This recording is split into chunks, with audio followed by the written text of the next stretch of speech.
আসসালামু আলাইকুম প্রিয় শিক্ষার্থী বন্ধুরা, আশা করি তোমরা অনেক ভালো আছো। তোমাদেরকে শুভেচ্ছা জানিয়ে শুরু করছি আজকের ক্লাস। আজকে পরিসংখ্যান দ্বিতীয় পত্র নিয়ে আলোচনা করব। পরিসংখ্যান দ্বিতীয় পত্রের পরিসবিন্যাস নিয়ে আলোচনা করব আজকে আমরা। তবে পরিসবিন্যাস আলোচনা করার আগে আমি দ্বিপদী বিন্যাসের একটি উদাহরণ তোমাদেরকে বুঝিয়ে দেব। তো বন্ধুরা, চলো দেখা যাক আজকে আমরা কি কি বিষয় নিয়ে আলোচনা করব। আজকে আমরা আলোচনা করব দ্বিপদী বিন্যাসের উদাহরণ, মানে দ্বিপদী বিন্যাসের একটি উদাহরণ আছে, উদাহরণ নাম্বার 4। সে 4 নম্বর উদাহরণ নিয়ে আলোচনা করব। 2 নম্বরে পরিসর বিন্যাসের সংজ্ঞা সম্পর্কে জানতে পারবো। 3 নম্বর পরিসর চলকের উদাহরণ এবং 4 নম্বরে পরিসর বিন্যাসের গড় সম্পর্কে আমরা জানতে পারবো। তো চলো বন্ধুরা, আমরা আলোচনা শুরু করি। দেখো, দ্বিপদী বিন্যাসের উদাহরণ 4 নম্বরে কি বলা আছে। একটি দ্বিপদী বিন্যাসে p of x সমান 0 equal 2 into p of x সমান 1 equal 9 into p of x সমান 2 হলে পরামিতি গড় ও ভেদাঙ্ক নির্ণয় করো। তাহলে এই যে ইকুয়েশনটা দিয়ে দিয়েছে, এটা দিয়ে বলেছে যে দ্বিপদী বিন্যাসের পরামিতি গড় এবং ভেদাঙ্ক নির্ণয় করো। তো আমরা যদি পরামিতি গড় এবং ভেদাঙ্ক নির্ণয় করতে চাই, তাহলে প্রথমেই আমাদেরকে জানতে হবে পরামিতিগুলো কি কি, গড় কি এবং ভেদাঙ্ক কি। তাহলে দ্বিপদী বিন্যাসের পরামিতি কয়টা? দ্বিপদী বিন্যাসের পরামিতি হচ্ছে দুইটা, একটা হচ্ছে n আর একটা হচ্ছে p। আর দ্বিপদী বিন্যাসের গড় আমরা জানি np এবং ভেদাঙ্ক npq। তাহলে আমরা এই জিনিসগুলো যেহেতু জানি, তাহলে অতি সহজেই আমরা দ্বিপদী বিন্যাসের পরামিতি গড় এবং ভেদাঙ্ক নির্ণয় করতে পারবো। দেখো সমাধান। দ্বিপদী বিন্যাসের পরামিতি n ও p হলে সম্ভাবনা অপেক্ষক কি হবে? আমরা জানি দ্বিপদী বিন্যাসের সম্ভাবনা অপেক্ষক হচ্ছে probability of x অর্থাৎ p of x সমান n c x, মানে n combination of x into p power x into q power n minus x, যেখানে p প্লাস q সমান 1। তো এই যে সম্ভাবনা অপেক্ষক আছে, এখানে x এর মান যেগুলো দেয়া আছে প্রশ্নে, x সমান 0, x সমান 1 এবং x সমান 2 দেয়া আছে। তো এই মানগুলো প্রথমে আমরা এই সম্ভাবনা অপেক্ষকে বসাবো, বসিয়ে মান বের করব। তাহলে p of x সমান 0, অর্থাৎ x এর জায়গায় হবে 0। তাহলে আমরা কি লিখবো? n c0 p পাওয়ার 0 into q power n minus 0। তাহলে এখানে কি হয় দেখো, n c0 মানে 1, p পাওয়ার 0 মানে 1, আর থাকতেছে কি q power n minus 0। n minus 0 মানে n, তাহলে q পাওয়ার n, এটাও 1 এটাও 1, তাহলে 1 1 থাকলে 1 গুণন 1 গুণন q পাওয়ার n সমান q পাওয়ার n হবে। তারপরে দেখো p of x সমান 1, অর্থাৎ x এর মান যদি আমরা 1 বসাই তাহলে কি হবে? nc1 into p power 1 into q power n minus 1, অর্থাৎ এখন আমরা nc1 কে ভাঙাবো। nc1 মানে হচ্ছে n কম্বিনেশন অফ 1, তাহলে n কম্বিনেশন অফ 1 কে ভাঙিয়ে লেখা যায় n factorial divided by 1 factorial into n minus 1 factorial. এটা একটা সূত্র, এই চিহ্নগুলোকে বলে ফ্যাক্টোরিয়াল। এটাকে আরেকভাবেই চিহ্নটাকে লেখা যায়, সেটা আমি এখানে দিইনি। তো দেখো, n factorial divided by 1 factorial into n minus 1 factorial into p power 1 মানে হচ্ছে p, তাই p into q power n minus 1 ঠিক থাকলো। তারপরে সমীকরণে দেখো, এখন এখানে n ফ্যাক্টোরিয়াল আছে আর নিচে আছে n মাইনাস 1 ফ্যাক্টোরিয়াল আর 1 ফ্যাক্টোরিয়াল। এখন 1 ফ্যাক্টোরিয়াল মানেই হচ্ছে 1, সো 1 ফ্যাক্টোরিয়াল না লিখলেও চলবে। এখন n ফ্যাক্টোরিয়াল উপরে আর নিচে আছে n মাইনাস 1 ফ্যাক্টোরিয়াল। এখন ফ্যাক্টোরিয়ালের নিয়ম হচ্ছে এখান থেকে যদি আমি একটাকে বের করে নেই তাহলে পরবর্তীতে একটা কমে যাবে। যেমন এখানে যদি 5 ফ্যাক্টোরিয়াল থাকতো, আমি যদি 5 কে বের করে নিতাম তাহলে হতো 5 ইন্টু 4 ফ্যাক্টোরিয়াল। ঠিক একইভাবে আমি এই নিচের অংশটাকে কেটে দেওয়ার জন্য আমি nটাকে বের করে নেব। তাহলে n কে যদি বের করি n, তাহলে কি থাকবে? n minus 1 factorial divided by n minus 1 factorial ঠিক থাকলো into p into q power n minus 1। তাহলে এই উপরে n মাইনাস 1 ফ্যাক্টোরিয়াল আর নিচে n মাইনাস 1 ফ্যাক্টোরিয়াল কেটে যাবে। কেটে গেলে কি থাকবে? শুধু n থাকবে। তাহলে পরের অংশে দেখো n, শুধু n থাকলো n পি পি ঠিক থাকলো এবং q n power N minus one ঠিক থাকলো। তাহলে আমরা পি অফ এক্স সমান ওয়ান অর্থাৎ এক্স এর মান ওয়ান বসিয়ে পেলাম n P Q power N minus one. একইভাবে এক্স এর মান যদি আমরা 2 বসাই তাহলে কি পাবো, n c two into p power 2 into Q power N minus 2। অর্থাৎ এখন এখানেও আমরা ভাঙিয়ে লিখব। এই সমীকরণ থেকে একইভাবে আমরা এই এক্স এর মান 1 বসিয়ে যে মানটি আমরা পেলাম, যে মানে ক্যালকুলেশন করে যেভাবে মানটি পেলাম, একইভাবে ক্যালকুলেশন করে এক্স এর মান 2 বসালে আমরা মান পাবো n into N minus one divided by 2 into P square into Q power N minus 2। তারপরে দেখো দেয়া আছে যে পি অফ এক্স সমান 0 সমান 2 ইন্টু পি অফ এক্স সমান 1 সমান 9 ইন্টু পি অফ এক্স সমান 2। তাহলে এই সমীকরণটি কিন্তু প্রশ্নেই দেওয়া আছে। এখন আমরা যদি প্রথম দুইটা অংশ নেই, পি অফ এক্স সমান 0 এবং 2 ইন্টু পি অফ এক্স সমান 1 নিয়ে কাজ করি, তাহলে আমরা কি পাই দেখো। তাহলে আমরা প্রথম দুটি অংশ নিলাম, নেওয়ার পরে পি অফ এক্স সমান 0 বসিয়ে যে মানটি পেয়েছি এবং এক্স সমান 1 বসিয়ে যে মানটি পেয়েছি সেই মানটি আমরা এখানে বসিয়ে দেব। তাহলে পি অফ এক্স সমান 0 বসিয়ে আমরা পেয়েছি কিউ পাওয়ার এন, তাহলে এখানে আমরা বসালাম কিউ পাওয়ার এন ইকুয়াল 2 ঠিক থাকলো 2 ইন্টু পি অফ এক্স সমান 1 বসিয়ে আমরা পেয়েছি N P Q power N minus 1। তাহলে আমরা এই মানটি এখানে বসিয়ে নিলাম। তারপর দেখো কিউ পাওয়ার এন ঠিক থাকলো সমান 2 এন ঠিক থাকলো, পি ঠিক থাকলো এবং কিউ পাওয়ার এন মাইনাস ওয়ানকে আমরা ভেঙে লিখলাম q power n into Q power minus n, এভাবে লিখলাম। তারপরের অংশে দেখো কিউ পাওয়ার এন ঠিক থাকলো সমান 2 এন পি ঠিক থাকলো, কিউ পাওয়ার এন ঠিক থাকলো এবং কিউ পাওয়ার যে মাইনাস এন আছে সেটাকে আমরা এভাবে লিখতে পারি 1 বাই কিউ। যদি এখানে কিউ পাওয়ার মাইনাস 2 থাকতো তাহলে আমরা লিখতাম 1 বাই কিউ স্কোয়ার, এভাবে এটা লেখা যায়। তাহলে আমরা কি পেলাম, কিউ পাওয়ার এন সমান 2 N P Q power N divided by Q. তাহলে আমরা এখন এই কিউটাকে নিচে যে কিউটা আছে সেটা বাঁ দিকে যদি নিয়ে আসি তাহলে আমাদের সমীকরণটা দাঁড়াবে কিউ সমান 2 N P Q power N divided by এই কিউ পাওয়ার এনটা নিচে চলে আসবে তখন divided by Q power N. এখন এখানে কাটাকাটি করলে উপরে কিউ পাওয়ার এন এবং নিচের কিউ পাওয়ার এনকে যদি আমি কেটে দিই তাহলে শুধু থাকতেছে 2 এন পি। তাহলে আমরা কিউ এর মান কি পেলাম, কিউ সমান 2 এন পি। এটাকে আমরা একটা সমীকরণ দিয়ে দিলাম, এটা হচ্ছে 1 নম্বর সমীকরণ। তারপরে দেখো পরের দুটো যে অংশ দেওয়া আছে 2 পি ইন্টু এক্স ইকুয়াল 1 এবং 9 ইন্টু পি অফ এক্স সমান 2, এই যে দুটো অংশ দেওয়া আছে। এখন এই দুটো অংশ নিয়ে যদি আমি কাজ করি তাহলে আমি কি পাই দেখো, 2 ঠিক থাকলো এবং পি অফ এক্স সমান 1 এর মান বসাই N P Q N minus 1 যেটা আমরা পেয়েছি মান বসিয়ে, এবং 9 ঠিক রেখে পি অফ এক্স সমান 2 এর মান যেটা আমি পেয়েছি সেই মানটা আমরা এখানে বসিয়ে নিলাম। বসানোর পরে আবার আমরা এই অংশটাকে ভেঙে ভেঙে করব। তাহলে 2 N P Q power N by Q, এটাকে আমরা এইভাবে লিখতে পারি কারণ আমরা আগের ইকুয়েশনে আমরা দেখিয়েছি যে এটাকে কিভাবে লেখা যায়, তাই আমি আর বর্ণনা করলাম না। তাহলে আমি এটাকে ভেঙে লিখলাম 2 N P Q power N divided by Q সমান 9 ইন্টু এন মাইনাস 1 ঠিক থাকলো, পি স্কোয়ার ঠিক থাকলো, কিউ পাওয়ার এন ঠিক থাকলো। কিউ পাওয়ার এন মাইনাস 2কে আমরা ভেঙে আগে যেভাবে লিখেছিলাম এই যে এখানে কিউ পাওয়ার এন মাইনাস 1কে q power n into Q power minus 1, ঠিক সেইভাবে ওখানেও লেখা যাবে q power n into Q power minus 2। তাহলে এভাবে লিখলাম কিউ পাওয়ার মাইনাস 2। তাহলে কিউ পাওয়ার মাইনাস 2 থাকলে তখন আমরা সেটাকে নিচে 1 বাই কিউ স্কোয়ার লিখতে পারি। এভাবেই আমি এখানে নিচে কিউ স্কোয়ারটা দিয়েছি। তাহলে পুরো ইকুয়েশনটা দাঁড়াচ্ছে 9 into N minus 1 into P square into Q power n, আর এই কিউ পাওয়ার মাইনাস 2টা নিচে চলে এসে হলো কিউ স্কোয়ার এবং সাথে থাকলো 2।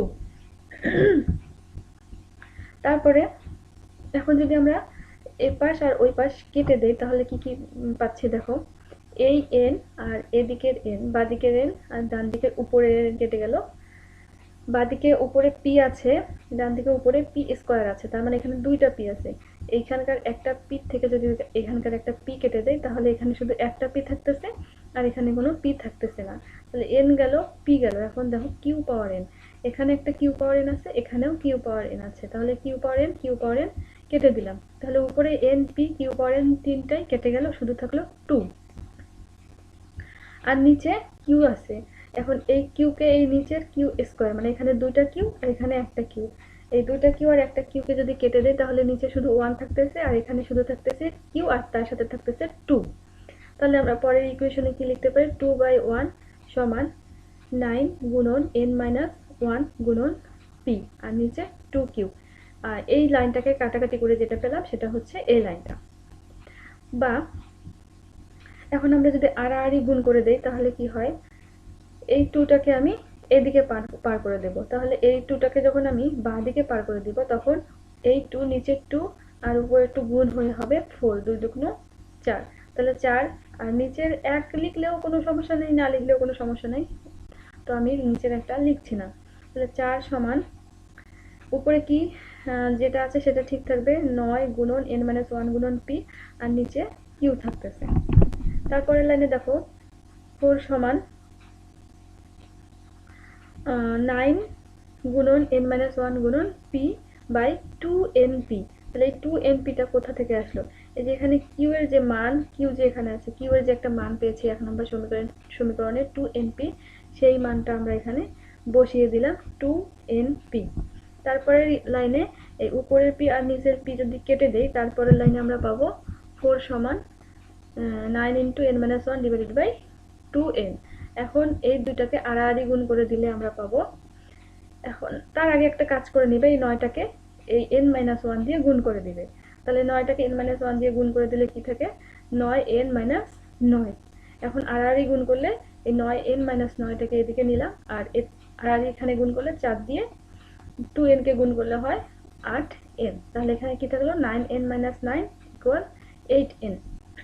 এখন n গুলোকে যদি একদিকে করি তাহলে 9n আর 8n কে এদিকে নিয়ে আসলে হবে -8n, আর এই 9 কে আমরা ডান দিকে পার করে দেই সমান 9।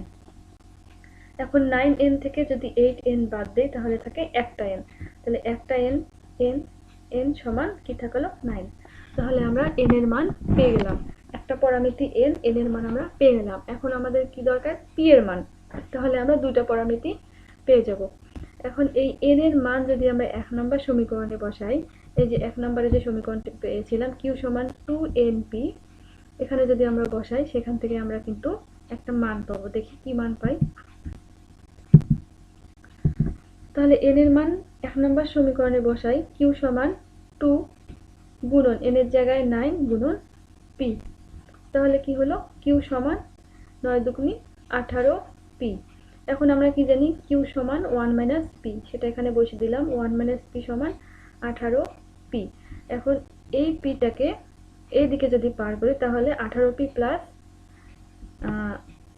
p মিলে হবে 19p। তাহলে 19p সমান হচ্ছে 1। এখন এখান থেকে যদি আমি p এর মান বের করি তাহলে p সমান 1/19 এসে নিচে গুণ ভাগ হবে, তখন হবে 1/19। তাহলে p এর মান হচ্ছে 1/19। তাহলে আমরা দুইটা পরামিতি n এবং p এর মান পেয়ে গেলাম। তো এখন এই n আর p এর মান যেহেতু পেয়ে গেলাম, আমাদের এখন দরকার q এর মান। যেহেতু আমরা ভেদাঙ্ক নির্ণয় করব, ভেদাঙ্কের সূত্র হচ্ছে np q, অবশ্যই q দরকার হবে। এজন্য আমরা এখন p এর মানটা বসিয়ে q এর মান নির্ণয় করব। তো আমরা কি জানি, q সমান 1 - p। এই যে q সমান 1 - p, এই জায়গায় যদি p এর মান আমরা বসিয়ে দিই তাহলে আমরা q এর মানটা পেয়ে যাব। তাহলে দেখো q সমান 1 - p, 1 - p এর জায়গায় এই p এর জায়গায় আমরা বসালাম 1/19। এখন এটা ক্যালকুলেশন করলে আমরা পাচ্ছি 18/19। তাহলে q এর মান আমরা পেয়ে গেলাম 18/19। তাহলে আমরা n পেলাম, q পেলাম, দুটো পরামিতি পেলাম। এখন আমাদের দরকার গড় আর ভেদাঙ্ক। তাহলে এই যে নিবেশনটির পরামিতি হচ্ছে n19 এবং p হচ্ছে n সমান 9 এবং p হচ্ছে 1/19। এবং নিবেশনটির গড় আমরা জানি এনপি, তাহলে এনপি এই শুধু এখানে মান দুটো বসিয়ে ক্যালকুলেশন করলেই আমরা গড় পেয়ে যাব। এন হচ্ছে 9 গুণন পি হচ্ছে 1/19, তাহলে ক্যালকুলেশন করলে আসতেছে 9/19 এবং ভেদাঙ্ক আমরা জানি এনপি কিউ, তাহলে এখানে মান বসালেই আমরা পেয়ে যাব। তাহলে ভেদাঙ্ক এন মানে 9, পি মানে হচ্ছে 1/19 এবং কিউ এর মান হচ্ছে 18/19, তাহলে এটা ক্যালকুলেশন করে আমরা পাবো 162/361, এটা হচ্ছে ভেদাঙ্ক। তাহলে দ্বিপদী বিন্যাসের এই অঙ্কের ক্ষেত্রে উদাহরণ 4 নম্বরের ক্ষেত্রে পরামিতি আমরা পেলাম 9 এবং 1/19 অর্থাৎ এন আর পি, এবং গড় পেলাম 9/19 এবং ভেদাঙ্ক পেলাম 162/361। তাহলে নিশ্চয়ই বন্ধুরা তোমরা 4 নম্বর উদাহরণটি বুঝতে পেরেছো। এরপরে আমরা চলে যাই পৈশ বিন্যাসের সংজ্ঞা। পৈশ বিন্যাস হচ্ছে দ্বিপদী বিন্যাসের চেষ্টার সংখ্যা খুব বেশি এবং প্রতিবার চেষ্টায় সফলতার সম্ভাবনা খুব কম হলে দ্বিপদী বিন্যাসের সীমিত রূপকে আমরা পৈশ বিন্যাস বলবো। অর্থাৎ দ্বিপদী বিন্যাসে যদি চেষ্টার সংখ্যা খুব বেশি হয় এবং প্রতিবার চেষ্টায় সফলতার সম্ভাবনা কম হয়, তাহলে দ্বিপদী বিন্যাসের সীমিত রূপকে আমরা পৈশ বিন্যাস বলবো। তো চেষ্টার সংখ্যাকে আমরা এন এবং প্রতিবার চেষ্টায় সফলতাকে পি ধরলে পৈশ বিন্যাসের সম্ভাবনা সূত্রটি হবে পি অফ এক্স, অর্থাৎ প্রবাবিলিটি অফ এক্স সমান e power minus M into M power x divided by x factorial. এটি হচ্ছে পৈশ বিন্যাসের সম্ভাবনা অপেক্ষক, যেখানে এক্স এর মান হচ্ছে 0, 1, 2, 3 থেকে ইনফিনিটি পর্যন্ত।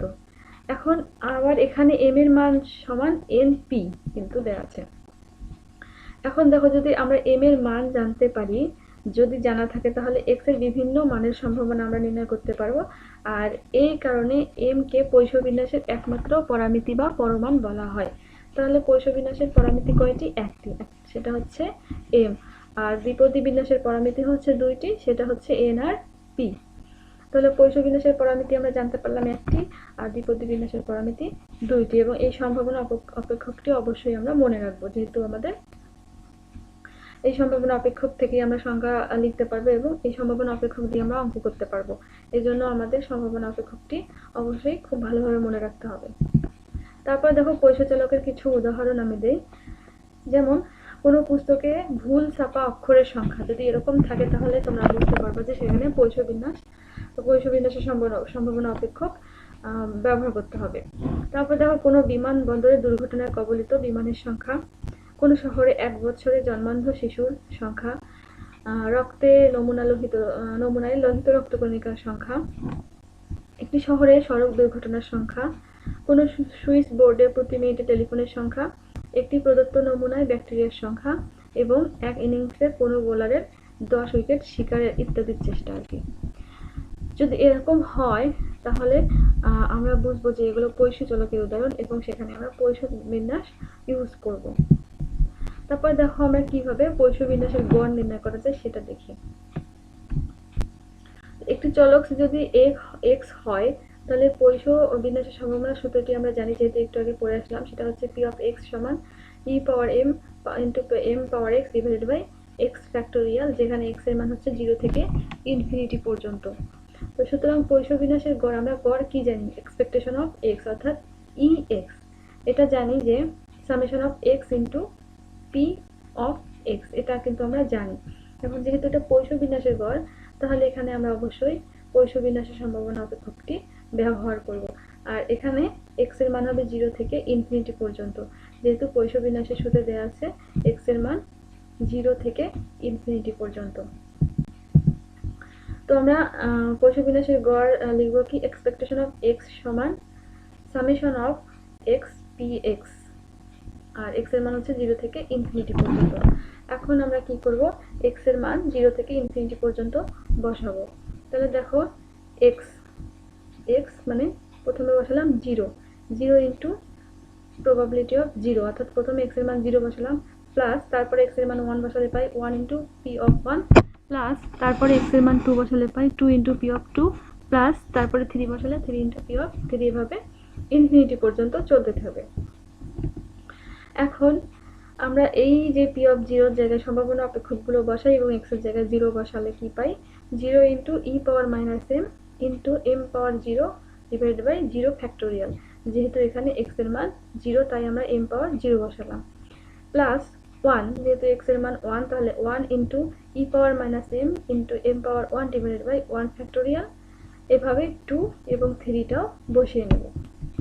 এরপরে দেখো পরের সমীকরণে 0 সাথে কোনো কিছু গুণ করলেই সেটা 0 হয়ে যায়, তো এখানে 0 হলো, তাহলে 0 এই পোরশনটুকু হলো 0, তাহলে 0 প্লাস 1 আর নিচে 1 ফ্যাক্টোরিয়াল মানেই হচ্ছে 1, তাহলে উপরে কি থাকতেছে m পাওয়ার minus m into m power 1, m power 1 মানেই হচ্ছে শুধু m, তাহলে এখানে কি থাকছে m into e power minus m, আর নিচে 1 ফ্যাক্টোরিয়াল মানে 1 আর উপরে 1, এই 1 এর তো লিখলেও কোনো সমস্যা নেই, না লিখলেও কোনো সমস্যা নেই, তাই আমরা শুধু এখানে লিখলাম m into e power minus m plus 2 into, পরের পোরশন দেখো 2 into e power minus m into m square divided by 2 factorial.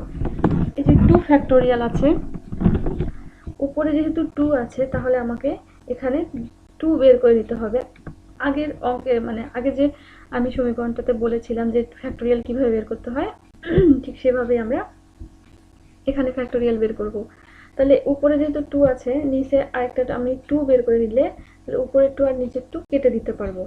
নিচে যখন আমরা 2 বের করব তাহলে 2 এ একটা বের করলে আরেকটা কমে যায়, তাহলে 2 বের করলে 2 থেকে 1 কমে গেলে কি থাকবে 1 থাকবে, তাহলে 2 থেকে 1 কমে গেলে 2 বের করলাম, তাহলে 2 ইন্টু 1 থাকলো 1 ফ্যাক্টোরিয়াল, তাহলে উপরের 2 আর নিচের 2 আমরা তখন খুব সহজেই কেটে দিতে পারবো, সেজন্যই আমরা এটা ভেঙে দিলাম। তাহলে কি হলো 2 ঠিক থাকলো, উপরে e পাওয়ার মাইনাস m ঠিক থাকলো, m স্কয়ার ঠিক থাকলো, নিচে হলো 2 গুণন 1 ফ্যাক্টোরিয়াল। ঠিক একইভাবে 3 তে দেখো উপরে 3 যেহেতু আছে নিচে 3 ফ্যাক্টোরিয়াল, এটাকে যদি আমি ভাঙি 3 বের করে নিই তাহলে এখানে 1 কমে যাবে, তাহলে 3 into e power minus m ঠিক থাকলো, m কিউব ঠিক থাকলো, নিচে হলো 3 গুণন 2 ফ্যাক্টোরিয়াল, এভাবে ইনফিনিটি পর্যন্ত। তাহলে পরের সমীকরণ দেখো, এটা যেহেতু 0 না লিখলেও কোনো সমস্যা নেই, তাহলে ওই অংশটুকু বাদ দিয়ে এটা ঠিক থাকলো m into e power minus m লিখলাম, প্লাস এই 2 আর এই 2 মানে উপরে 2 আর নিচে 2 কেটে দিলে নিচে শুধু 1 ফ্যাক্টোরিয়াল থাকতেছে, তাহলে উপরে যা ছিল তাই e power minus m into m square divided by 1 factorial, plus এই 3 উপরে 3 নিচে 3 যদি কেটে দেই তাহলে নিচে শুধু 2 ফ্যাক্টোরিয়াল থাকতেছে আর উপরে যা ছিল তাই, তাহলে e power minus m into m cube divided by 2 factorial, plus এভাবে ইনফিনিটি পর্যন্ত। তারপরে যেহেতু এখানে সবখানেই m into e power minus m কিন্তু আছেই, এখানে m into e power minus m আছে, এখানে m আছে, m এর উপর স্কয়ার আছে, e পাওয়ার মাইনাস m আছে, এখানেও m আছে বা m এর পাওয়ার কিউব আছে এবং e পাওয়ার মাইনাস m আছে, তাহলে আমরা এখান থেকে কিন্তু m into e power minus m common নিতে পারি।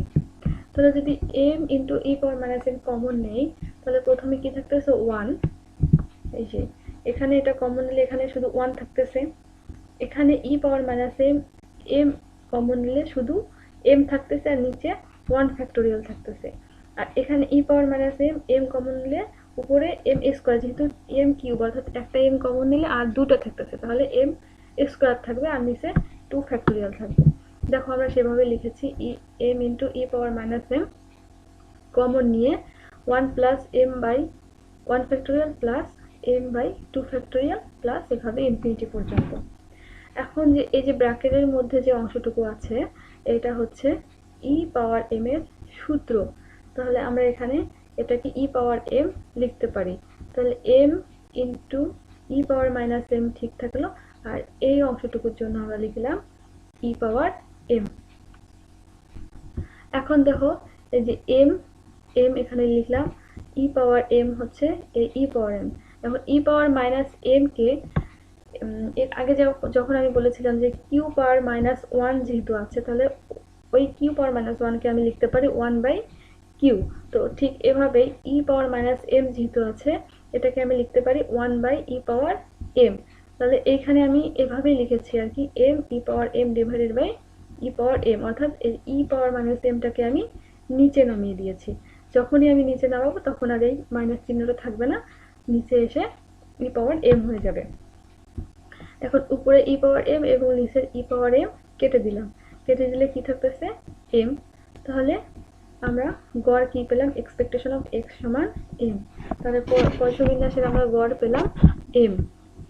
ঠিক একইভাবে পয়সবিন্যাসের ভেদাঙ্ক তোমরা চেষ্টা করবা, পয়সবিন্যাসের ভেদাঙ্ক নির্ণয় করবে এবং পয়সবিন্যাসের ধর্ম বা গুণাবলীগুলো দেখে নিবা।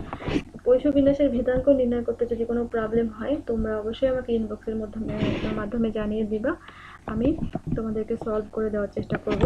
তো বন্ধুরা, আজকে এই পর্যন্ত। তোমরা ভালো থেকো এবং সুস্থ থাকো। আল্লাহ হাফিজ।